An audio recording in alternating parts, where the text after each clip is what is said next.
лезгины являются разделенным народом.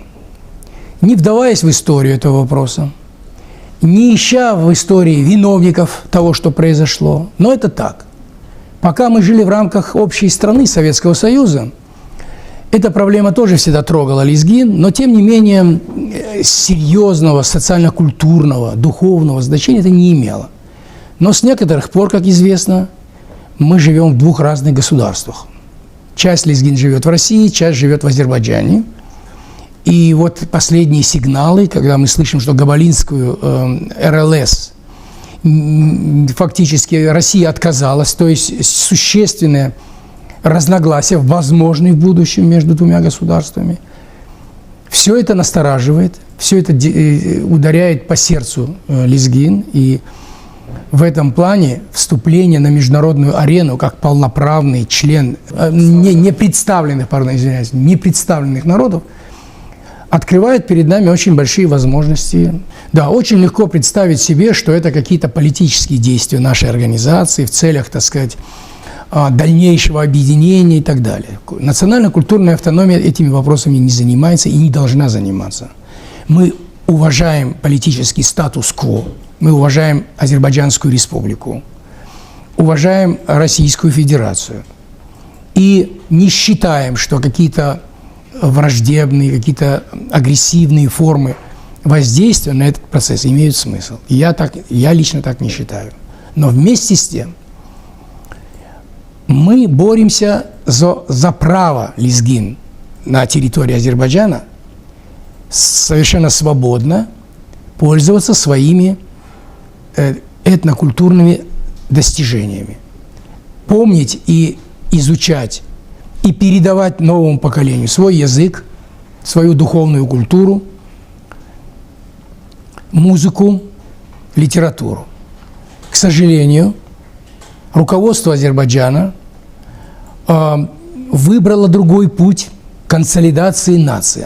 Они, к сожалению, считают, что этнокультурное многообразие республики каким-то образом мешает им в их реализации каких-то политических целей. Это большая ошибка, но я не собираюсь поучать руководство Азербайджана. Они сами выбирают свой путь и в добрый путь, как говорится, для них.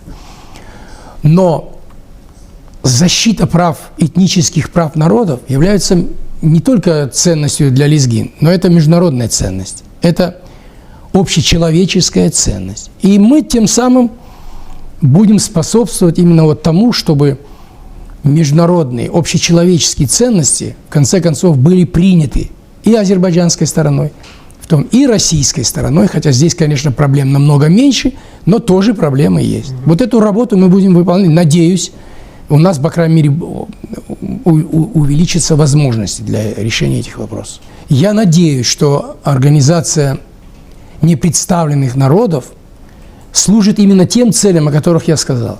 То есть она решает не политические задачи, не конъюнктурные задачи, она решает общечеловеческие, гуманные задачи, связанные с сохранением, защитой, охраной и развитием этнических культур даже тех народов, у которых нет политической власти в их руках. Вот. Конечно, я не удивлюсь, что какие-то силы вполне могут каким-то образом воздействовать в каких-то конъюнктурных политических целях. Это, к сожалению, мы живем в таком мире, глобализирующемся все более и более. Но я надеюсь, что мы имеем против этого противоядие. Мы не должны вступать в подобного рода, сговоры, скажем так. Существует такое понятие евробюрократии. Она очень могущественна, она все более и более становится такой сильной, все более и более формализуется, и нам будет трудно работать. Эти препятствия чисто такого бюрократического плана. Конечно, возможны препятствия другого.